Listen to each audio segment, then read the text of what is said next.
Assalamualaikum warahmatullahi wabarakatuh. Saudara-saudara, selamat berjumpa lagi dengan saya Dongeng Petilasan. Kali ini temanya adalah Padukuhan Wanasari.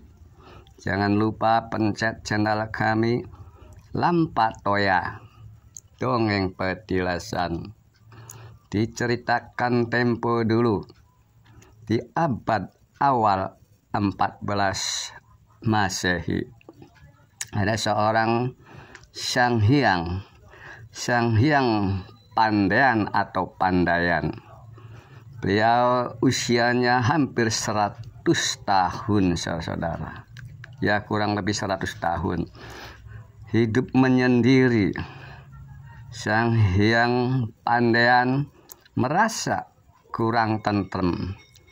Dalam benaknya ingin sekali punya keturunan anak perempuan yang punjul atau punya kelebihan, sehingga pergi ke sebuah bukit, namanya Bukit Mandapa. Beliau bertapa di sebuah batu besar, di atasnya duduk bersemedi. Di sebelahnya ada pohon bunga, namanya pohon bunga budak, saudara. Berbulan-bulan bertapa tanpa makan, tanpa minum. Lalu Sang Hyang Pandayan mendapat gelar, yaitu Sang Hyang Selapandan atau Selapan. Sela artinya batu, pandan artinya aroma wangi. Batu itu menjadi tambak, menjadi benteng di wilayah utara Cirebon yang dinamakan Batu Tameng, saudara-saudara. Singkatnya cerita, bertapa, lalu bunga budak yang masih kuncup, yang berwarna putih wangi, jatuh di hadapan Sang Hyang Selapandan, saudara-saudara. Lalu bunga yang kuncup itu berubah menjadi anak bayi yang mungil. Lalu anak bayi tersebut diangkatnya, lalu digendong, dibawa pulang oleh Sang Hyang Selapandan. Sesampainya di sebuah pedukuhan, lalu pedukuhan dinamakan karena berkaitan dengan jatuhnya bunga ke tanah, dinamakan Murag. Maka pedukuhan dinamakan Padukuhan Muragan atau Panguragan. Dan anak tersebut yang perempuan diberi nama Putri Pandansari, saudara-saudara. Dan Sang Hyang Selapandan punya adik, saudara, yang namanya Sang Hyang Danuwarsi. Sang Hyang Danuwarsi punya menantu, yaitu Pangeran Cakrabuana, memperistri anaknya Sang Hyang Danuwarsi yang bernama Endang Ayu. Tiba-tiba kedatangan Pangeran Cakrabuana di padukuhan tersebut dengan membawa anak perempuan sebagai anak angkat dari adik istri penguasa tanah Aceh, yaitu Fadilahan atau Faletehan, saudara-saudara. Anak tersebut cantik dan berbusana berkerudung putih. Maka di padukuhan masyarakat memanggilnya Sarifah. Sarifah artinya sari, pakaian, itu kafan, artinya kain putih atau gadis berkerudung putih, namanya Sarifah. Dididik ilmu Islam kejawen oleh Pangeran Cakrabuana, sehingga anak tumbuh besar usia 15 tahun. Sarifah dititipkan kepada Sunan Jati agar belajar ilmu agama lebih dalam lagi, saudara-saudara. Akan tetapi Sarifah punya kelebihan atau punjul. punya energi yang luar biasa, melebihi daripada energi atau tenaga lelaki. Maka Sunan Jati memberi nama yaitu Gandasari. Ganda artinya double, sari itu energi. Maka dari itu diberi nama Gandasari. Lalu dimasukkan dalam perjuangan tanah Cirebon atau pejuang aulia konon katanya. Pada suatu hari Gandasari karena tumbuh besar menjadi gadis cantik paras wajahnya, sehingga para ki-gedeng-gedeng yang dari jauh dekat datang untuk melamar atau meminangnya. Menemui Ki Cakrabuana sampai 25 negeri, para ki-gedeng, para juragan, para pembesar, para mantri, dan lain sebagainya.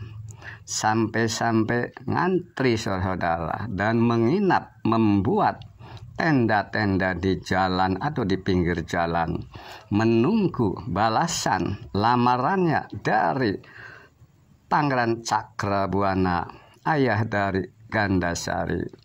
Maka suatu hari Pangeran Cakrabuana memanggil anaknya, "Wahai bayi, dirimu sudah besar.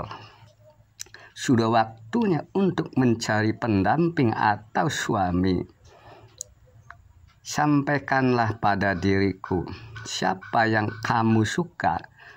Tolong, kamu harus punya pendamping."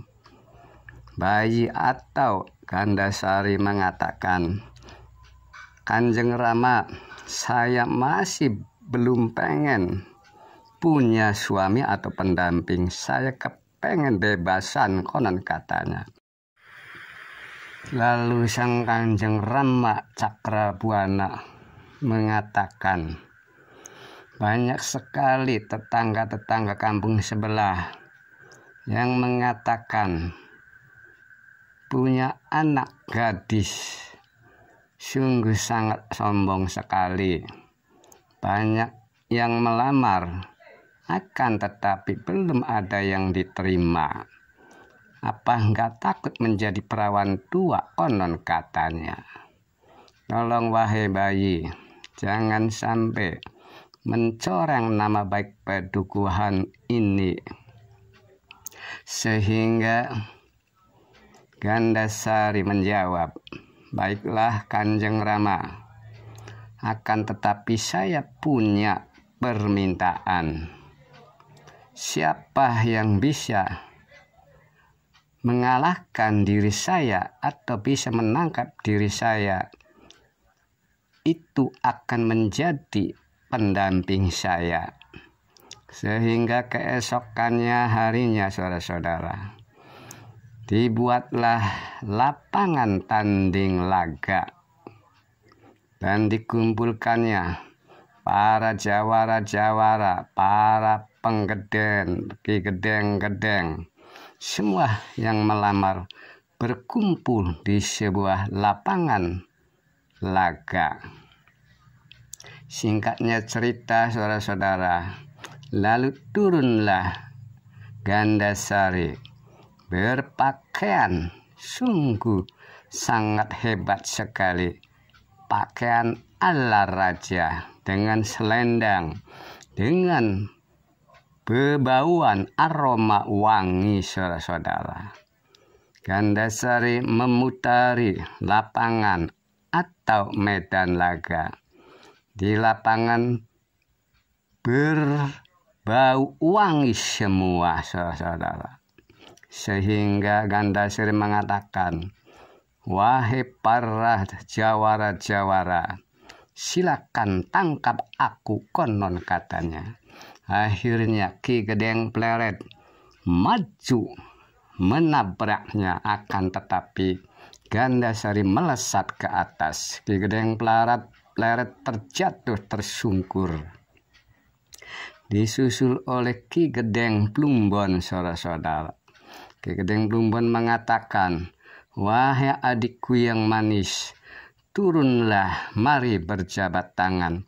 Hanya akulah yang bisa menjadi pendamping hidupmu yang abadi." Lalu Gandasari turun ke bawah. Sebelum tangannya menyentuh Ki Gedeng Plumbon, ditendangnya kepalanya, lalu tersungkur ke tanah.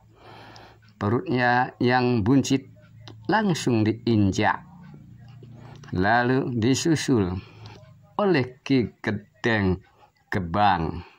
Ki Gedeng Gebang langsung menangkap. Akhirnya nggak bisa ketangkap juga, akhirnya kecapean, saudara-saudara. Langsung disusul oleh Ki Gedeng Kandang Aru. Ki Gedeng Kandang Aru mendekat sambil berpuisi, saudara-saudara. Pohon kelapa berjejer